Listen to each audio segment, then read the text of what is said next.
লাগবে না। আর যতটুক মনে পড়ে ততটুক পর্যন্ত অন্যের হক যতটুকু মেরে খেয়েছেন দেওয়ার চেষ্টা করেন।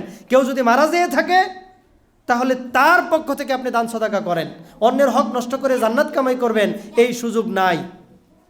মিশকাতুল মাসাবিতে হাদিস এসেছে, আল্লাহ রাসূল সাল্লাল্লাহু আলাইহি ওয়াসাল্লাম বলেছেন, লা ইয়াদখুলুল জান্নাতা জাসাদুন গুযিয়া বিল হারাম। হারাম দিয়ে গঠিত কোনো দেহ জান্নাতে প্রবেশ করবে না। একটা সোনাকে পুড়িয়ে পুড়িয়ে যে এরকম খাঁটি করা হয়, খাদগুলোকে বের করে দেওয়া হয়, আপনার যদি ঈমান থাকে আপনি জাহান্নামে যাবেন আর পুরায়া পুরায়া ওই খাদগুলোকে বের করবে। খাদগুলোকে বের করে জান্নাতের উপযোগী করে জাহান্নামীয় কপালের মধ্যে লেখা রেখে এরপরে আপনাকে জান্নাতের মধ্যে প্রবেশ করানো হবে যে এই লোকটা জাহান্নামের মধ্যে ছিল কিছুদিন।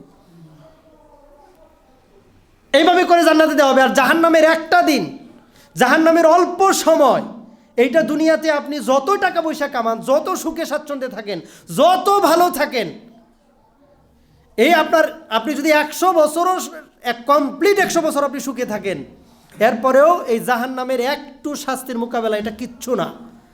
জান্নাতের একটু আরামের তুলনায় এটা কিচ্ছুই না। অতএব দুনিয়ার ভোগ বিলাসিতার জন্য আপনি যদি জাহান্নামকে কামাই করে নিতে চান, জান্নাতকে যদি আপনি সাইডে রাখেন, তাহলে আপনার থেকে বড় হতভাগা আর ধ্বংসপ্রাপ্ত মানুষ আর কে হতে পারে? আমাদের থেকে কে আর বেশি হতভাগা হতে পারে? অতএব আপনাকে ভালোভাবে সিদ্ধান্তটা নিতে হবে। আল্লাহ রাসূল সাল্লাল্লাহু আলাইহি ওয়াসাল্লামের কাছে একজন ব্যক্তি এসে জিজ্ঞেস করলো যে, ইয়া রাসূলুল্লাহ সাল্লাল্লাহু আলাইহি ওয়াসাল্লাম, আমাদের এলাকাতে একজন মহিলা আছে, একটা মহিলা আছে, প্রচুর পরিমাণে সে নফল সালাত আদায় করে, সে সিয়ামও রাখে, নফল সিয়াম, দান সদাকা প্রচুর পরিমাণে করে। মানে একবারে ভালো মানুষ আমরা যাকে বুঝি, প্রচুর দান সদাকা করে, প্রচুর সিয়াম পালন করে, প্রচুর সালাত আদায় করে, এরকম ভালো একজন মানুষ, এরকম ভালো একজন মহিলা। কিন্তু তার একটা খারাপ অভ্যাস আছে, সে প্রতিবেশীদেরকে কষ্ট দেয়, প্রতিবেশীদেরকে সে গালিগালাজ করে। তো প্রতিবেশীদেরকে কষ্ট দেয়। আল্লাহ রাসূল সাল্লাল্লাহু আলাইহি ওয়াসাল্লাম বললেন, হিয়া ফিন্নার, ওই ব্যক্তিটা, ওই নারীটা জাহান্নামে যাবে। তাহলে তার সিয়াম, তার কিয়াম, তার সালাত, এগুলো সে সবই ভালো আমল করছে, কিন্তু প্রতিবেশীর হক নষ্ট করছে, প্রতিবেশীকে সে কষ্ট দিয়েছে। এই কারণে আল্লাহ রাসূল সাল্লাল্লাহু আলাইহি ওয়াসাল্লাম বললেন যে ওই মহিলাটা জাহান্নামে যাবে, হিয়া ফিন্নার। এরপরে বললেন আরেকজন নারীর কথা। ওই নারী বলতেছে কোনো রকম ফরজ সালাতগুলো আদায় করে, শুধু ফরজই আদায় করে, ফরজ সিয়াম রাখে, দান সদাকা খুব বেশি একটা করতে পারে না, তার সামর্থ্য অনুযায়ী সে দান সদাকা করে, মানে আমল করে অল্প, সলিড যে ফরজ আমলগুলো আছে সেগুলোই শুধু করে, এর বাইরে সে কিছু করে না। কিন্তু সে প্রতিবেশীদের সাথে খুব ভালো আচরণ করে, প্রতিবেশীদের সাথে সে ভালো আচরণ করে। তার পরিণতি কি বলছে? হিয়া ফিল জান্নাহ, সেই ব্যক্তিটা, ওই নারীটা জান্নাতের মধ্যে যাবে।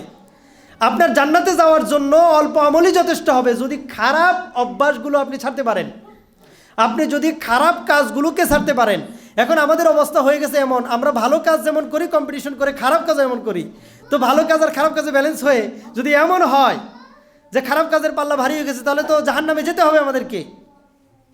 আপনি ভালো কাজগুলো, ফরজিয়াতগুলো, ওয়াজিবাতগুলো যদি পালন করেন আর মন্দ কাজ যদি না করেন, এগুলোই তো আপনার নেকির পাল্লাকে ভালো করবে। তো আপনি ভালো কাজও করতেছেন, সাথে সাথে মন্দ কাজও করতেছেন, এটা আপনার কোনো উপকার করবে না। রমাদান মাসে সিয়াম রাখতেছে, পরনিন্দা ছাড়তে পারে নাই, চোখের জিনা ছাড়তে পারে নাই, কানের জিনা ছাড়তে পারে নাই, জিহ্বার জিনা ছাড়তে পারে নাই, এরকম প্রচুর পরিমাণে সে গুনার সাথে লিপ্ত। সিয়াম রাখতেছে, সিয়াম রাখতেছে, নাটক দেখতেছে, সিয়াম রাখতেছে, মুভি দেখতেছে।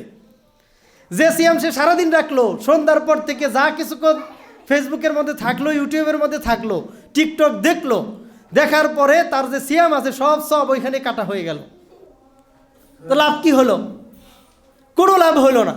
সিয়াম যতক্ষণ রাখলো ভালো থাকলো, বেশিরভাগ সময় সে নষ্ট করতেছে, বেশিরভাগ সময় সে এরকম চোখের জিনা, কানের জিনা, মুখের জিনা, এগুলো দিয়া সে কাটায় দিল, বেপরদায় চলতেছে। পর্দা করাটা তো ফরজ, এখন পর্দা মহিলারা করতেছে না, সিয়াম ঠিকই পালন করতেছে, ঠিকই সালাত আদায় করতেছে, কিন্তু পর্দা ধারে কাছেও নাই। তাহলে তার গুনাহ কিভাবে মাফ হবে? গুনাহ মাফ করাইতে না পারলে যে ওই নারীটা হতভাগা, ওই পুরুষটা যে হতভাগা, এটা যে আল্লাহ রাসূল সাল্লাল্লাহু আলাইহি ওয়াসাল্লাম বলেছেন, তার জন্য যে ধ্বংস। এখন যে নিয়তি করছে যে সে শুধু সিয়াম রাখবে, সে শুধু সালাত আদায় করবে কিন্তু পর্দা করবে না, তাহলে সে আসলে যে নফসে আম্মারা এটাকে এখনো তার ইলার আসনে বসায় রেখেছে, সে নিয়তি করে ফেলছে কোনোদিন সে পর্দা করবে না। তাহলে নারীদের উচিত হবে এখনই সিদ্ধান্ত নেওয়া যে আমি যে এই যে রমজানে পর্দা করা শুরু করলাম, এরপরে আর পর্দা ছাড়বো না। আমি যে এই যে পরনিন্দা করা ছেড়ে দিলাম, এরপরে আর কোনো মানুষের নিন্দা করব না, আমি প্রতিবেশীদেরকে আর কষ্ট দিব না, আমি আর অন্যের হক নষ্ট করব না, আমি আর সুদ খাবো না, আমি আর ঘুষ খাবো না। এই সিদ্ধান্ত তাকে এখনই নিতে হবে, রমজানে নিতে হবে।